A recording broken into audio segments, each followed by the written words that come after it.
नाग पंचमी व्रत कथा। नाग पंचमी का व्रत हर वर्ष सावन मास के शुक्ल पक्ष की पंचमी तिथि को मनाई जाती है। ऐसा कहा जाता है कि नागों की पूजा करने से भोलेनाथ भी बहुत प्रसन्न होते हैं। इनकी पूजा आराधना करने से न केवल सर्पदोष से मुक्ति मिलती है बल्कि सभी मनोकामनाएं भी शीघ्र पूर्ण होती हैं। यदि आप भी नाग पंचमी का व्रत करने की सोच रहे हैं तो पूजा में इस कथा को जरूर पढ़ें। मान्यताओं के अनुसार इस कथा को पढ़ने से नाग देवता जल्दी प्रसन्न हो जाते हैं। एक बार एक गांव में एक किसान रहता था। उस किसान की एक बेटी और दो बेटे थे। किसान बहुत मेहनती था। वह अपने परिवार के पालन पोषण के लिए खुद हल चलाता था। एक दिन हल जोतते हुए किसान ने गलती से एक नागिन के अंडों को कुचल दिया और सभी अंडे नष्ट हो गए। नागिन खेत में नहीं थी। जब वह लौटी तो बहुत गुस्सा हुई और उसने बदला लेने की ठानी। नागिन ने कुछ ही समय बाद किसान के बेटों को डस लिया जिससे दोनों की मौत हो गई।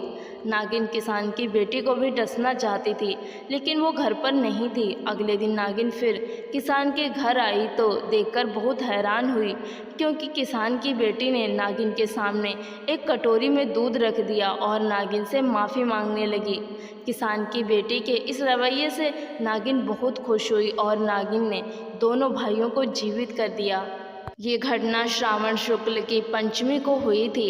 यही वजह है कि इस दिन नागों की पूजा की जाती है। नाग पंचमी से जुड़ी एक कथा और है, चलिए उसके बारे में भी जानते हैं। एक गांव में एक सेठ रहते थे। उनके 7 बेटे और 7 बहुएं थीं। इन 7 बहुओं में से 6 बहुओं के तो पीहर थे लेकिन 7वीं बहू के पीहर नहीं था।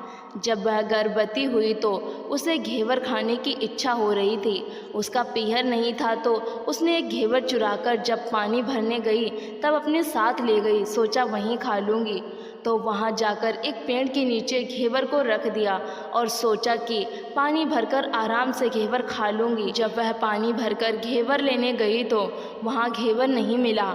उस पेड़ के पास एक बम्बी थी, उसमें एक नागिन रहती थी। वह नागिन भी उस समय गर्भवती थी। घेवर देखकर नागिन की इच्छा उसे खाने की हुई और उसने घेवर खा लिया।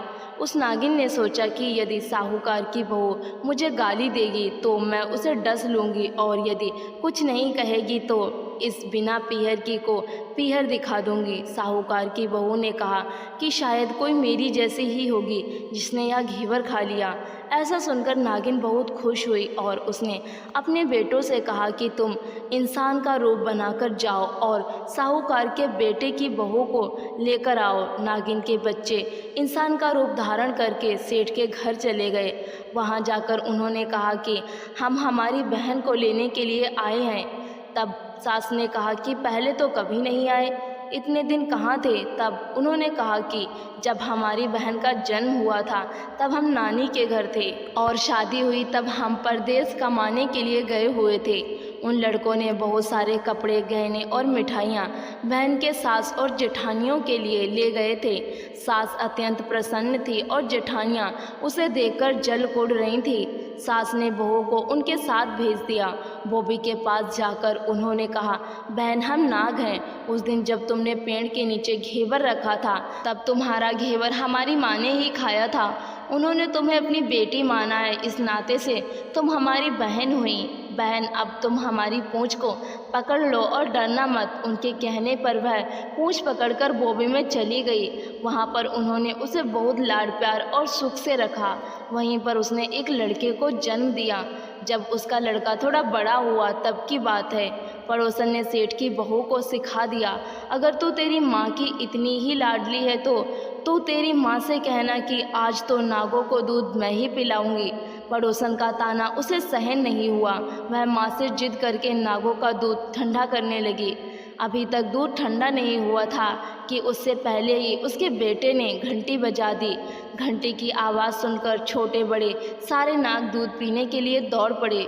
जब उन्होंने दूध में मुंह लगाया तो बहुतों का मुंह जल गया। तब नाग क्रोधित होकर बोलने लगे कि हम बहन को काटेंगे। उसकी माँ ने उन्हें समझाते हुए कहा कि इसे मत काटो, यह तुम्हें आशीष देगी। थोड़े ही दिन बाद जाने के बाद पड़ोसन ने फिर से ताना मारा कि यदि तेरी माँ तुझ पर विश्वास करती तो तुझे 7वें कोटे की चाबी देती। उसने माँ से जिद करके चाबी ले ली और जब ताला खोला तो अंदर से झूले में बाबा नाग झूल रहे थे। उसने बाबा नाग से कहा, सत सिया राम बाबा। उन्होंने कहा कि तूने सत सिया राम कर लिया, वरना मैं तुझे डस लेता। तब उसने कहा कि आप तो मेरे पिता हो, मुझे कैसे डस सकते हो। और बोली, जियो नाग नागिन, जियो वासुकी नाग, जीर्ण मेरो लाड लडाया 9 करोड़ को हार। नाग देवता ने उसको 9 करोड़ का हार दे दिया। माँ ने अपने बेटे से कहा, बाई तो अब बड़े घरों में हाथ डालने लगी है, उसे घर पहुंचा दो। नागों ने साहूकार की बहू को बहुत से गहने कपड़े दिए और ससुराल पहुंचा दिया। थोड़े ही दिनों की बात है, उसका बच्चा झाड़ू तोड़ रहा था। उसकी ताई ने कहा, झाड़ू मत तोड़, इतना तोड़ने का शौक है तो अपने नाना मामा के यहाँ से लाया होता। सांपों ने सुन लिया। माँ से जाकर कहा, माँ ने कहा, 2 झाड़ू सोने की बनवाओ, 2 चांदी की बनवाओ और दे आओ। ताइयाँ देखकर जल गईं, कहने लगी, इसके तो ताने मारने से धन बढ़ता है। कुछ दिनों के बाद की बात है, बच्चा गेहूँ बिखेर रहा था। ताई ने ताना मारा, गेहूँ बिखेरने का इतना शौक है तो अपने नाना मामा के यहाँ से ले आता, हमारे यहाँ तो मत बिखेर। सांपों ने सुन लिया। जाकर माँ से कहा। माँ ने कहा, 2 बोरी दाने सोने के घड़ाओ, 2 बोरी दाने चांदी के घड़ाओ और दे आओ। ताइयाँ और जल गईं, कहने लगीं, इसे ताने मत मारो, इसका धन बढ़ता है। छोटी जेठानी लकड़ी लेने गई, वहाँ सांप था। उसने सोचा सबसे छोटी को भेजना चाहिए, सांप उसे खा जाएगा तो मुसीबत मिट जाएगी। छोटी बहू लकड़ी लेने गई तो वहाँ सांप बैठा था। बोली, भैया राम राम। सांप ने झट से बिछुए दे दिए, पहनकर छमछम करती चली आई। जेठानियाँ देखकर जल गईं। 2-4 दिन बाद पान की गड्डियों में एक सांप देखा तो बड़ी जेठानी ने सबसे छोटी को पान लेने भेजा। उसने सोचा आज अवश्य सांप काट लेगा। सांप को देखकर छोटी बोली, भैया घर के क्या हाल चाल हैं? घर में सब ठीक तो हैं? सबको मेरा राम राम कहना। सांप ने मुंदरी पहना दी। जेठानियाँ फिर जल गईं।